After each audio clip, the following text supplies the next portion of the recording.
Всем привет! Сегодня у нас такой глубокий разбор истории, название которой все знают. Сингер. Да, Сингер — швейная машинка. Именно. Но мы копнем глубже. Не просто про машинку, а про то, как ее создатель, фактически заложил основы того, что мы сегодня называем франшиза. И начнем, конечно, с главного героя. Исаак Мерит Зингер. Родился аж в 1811 году. Довольно давно. И что интересно, он же совсем не по технической части изначально шел. Пытался стать актером, неудачно, правда? Да, такой вот поворот. Несостоявшийся актер, который вдруг... Вот-вот. И как человек, скажем так, далекий от инженерии, от бизнеса, смог не просто улучшить существующий механизм, а создать целую бизнес-империю. И вот эту модель придумать. В этом и интрига. Как он к этому пришел? Вот это мы и разберем. Посмотрим на его технические находки. Потом на маркетинг он там тоже отличился. И главное, как появилась, по сути, первая в мире франшиза. Да, история Зингера — это ведь не только про продукт. Это как раз про то, как нестандартная личность, может быть, не вписывающаяся в рамки, может изменить все. Его актерское прошлое, как ни странно, тут, возможно, даже помогло.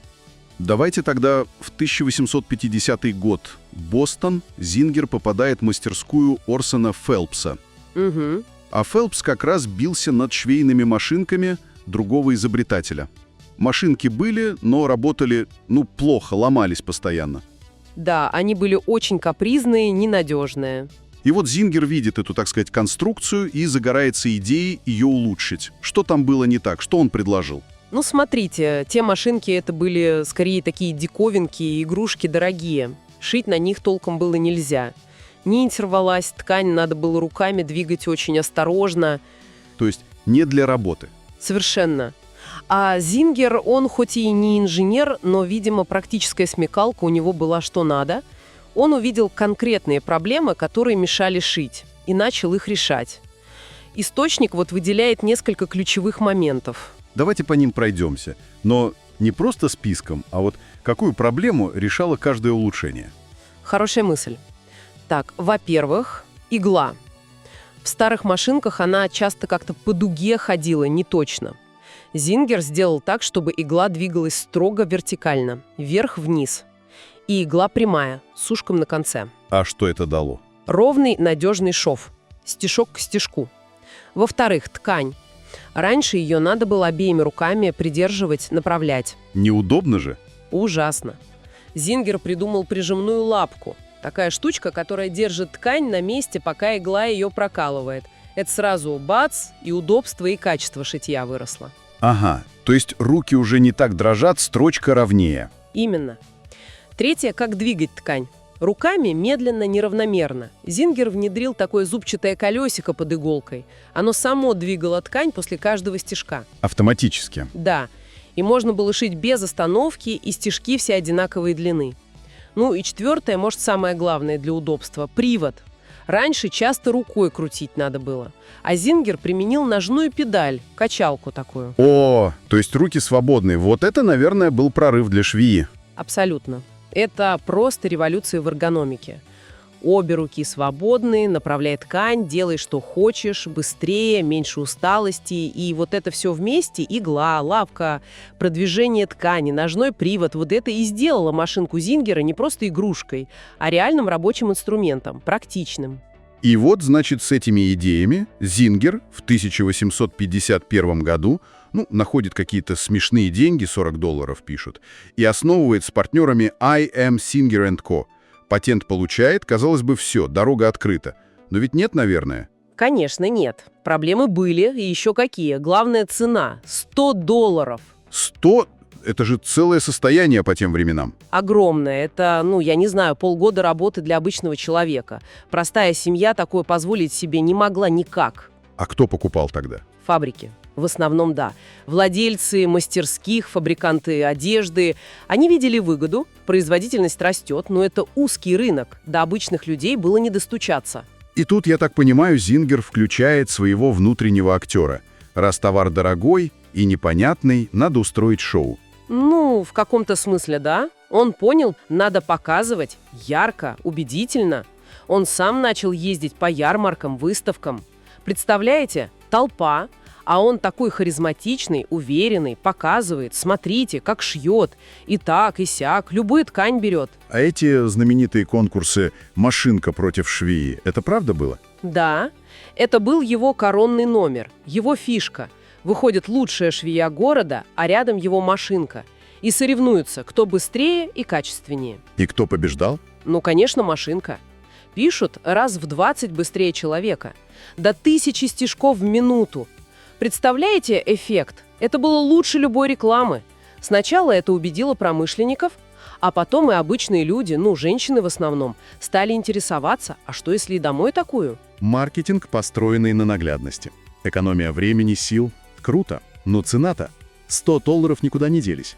Как эту проблему решили?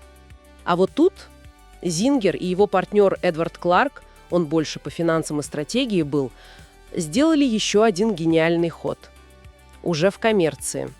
Они придумали продавать в рассрочку. Сегодня это обычно, а тогда это было что-то невероятное. Можно было заплатить чуть-чуть сразу, а остальное понемногу каждый месяц. Вот это да. То есть машинка сразу стала как бы доступнее? Не надо копить годами? Именно. Это был просто ключ к массовому рынку.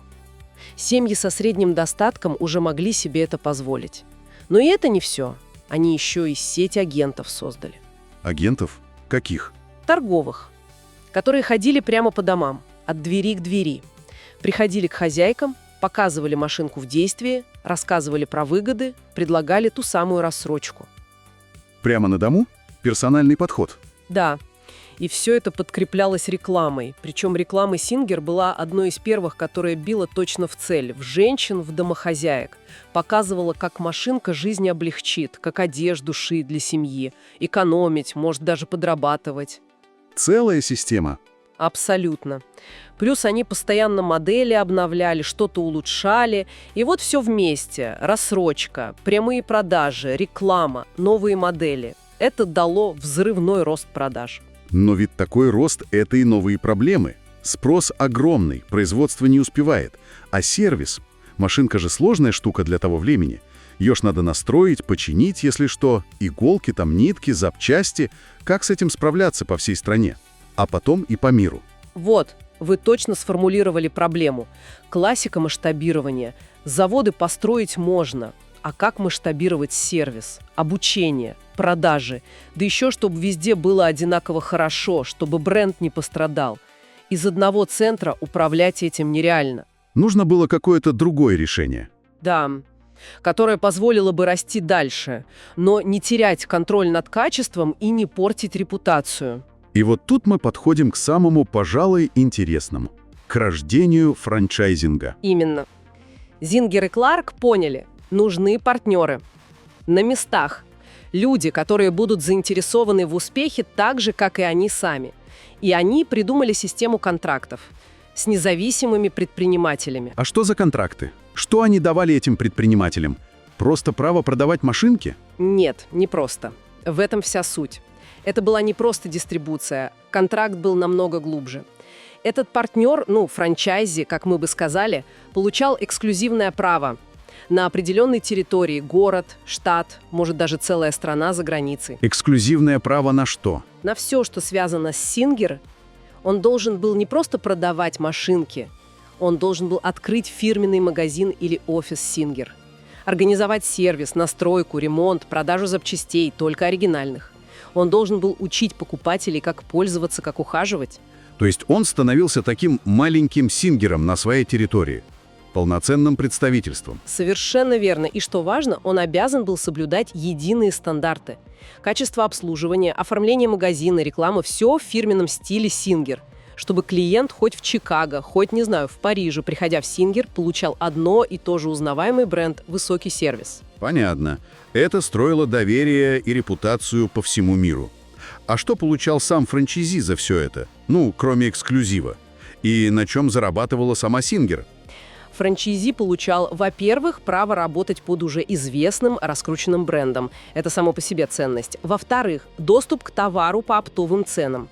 В-третьих, поддержку. Методики продаж, рекламу, инструкции по ремонту, обучение персонала. По сути, готовую бизнес-модель под ключ. Источник говорит, что была либо какая-то первоначальная плата за лицензию, как паушальный взнос сегодня, либо регулярное отчисление процент с продаж. Роялти, то есть. Вот с этого Singer и зарабатывала. Помимо прибыли с продажи самих машинок этим франчайзи. Так это же прямо современная франшиза. Бренд, система, поддержка, стандарты, территория, плата. Именно поэтому модель Singer считается первым полноценным коммерческим франчайзингом. Не просто продал товар и забыл, а передал право вести бизнес по твоей марке, по твоим правилам.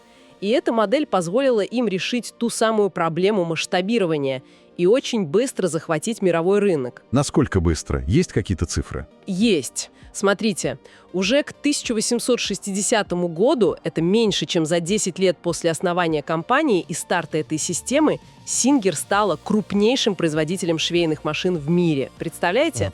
За 10 лет. Ничего себе. А к 1867 году у них уже были фабрики не только в США, но и в Шотландии. Без этой модели такая международная экспансия была бы просто невозможна. То есть франшиза — это был их ключ к мировому господству, можно сказать. В каком-то смысле да. Ключ к быстрому росту и присутствию везде. И при этом сохранялись стандарты. Человек, покупая Singer где-нибудь в Европе или Латинской Америке, знал, он получит не просто машинку, а весь комплекс, сервис, обучение, запчасти. Вот эту экосистему. И это закрепило репутацию.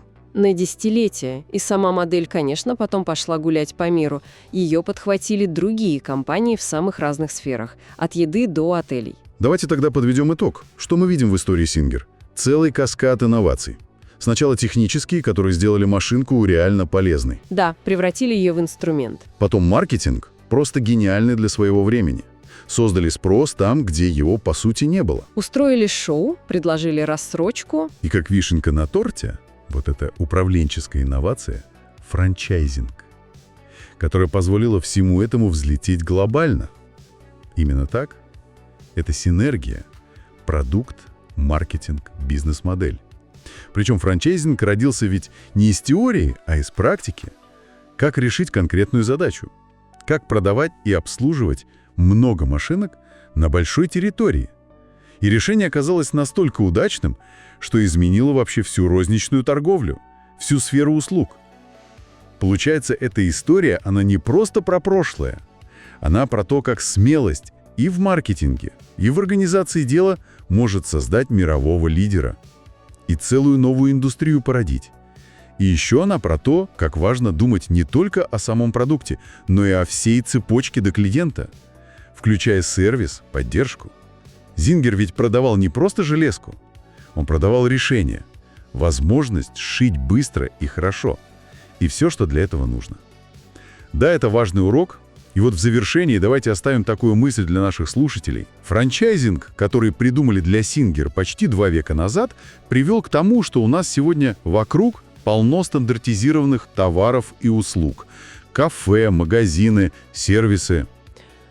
Да, мы живем в мире во многом сформированном этой моделью. И вот вопрос, как это повлияло на нас? Сделало жизнь удобнее или, может, однообразнее? И еще, вот Singer решал проблему масштабирования в мире пароходов и телеграфа, а сегодня компании решают ее в мире интернета. Есть ли тут параллели? Может, какие-то универсальные принципы масштабирования, которые работают всегда, независимо от эпохи? Хорошие вопросы для размышления. История Singer показывает, что вызовы могут быть похожими, а вот решение всегда требует инноваций.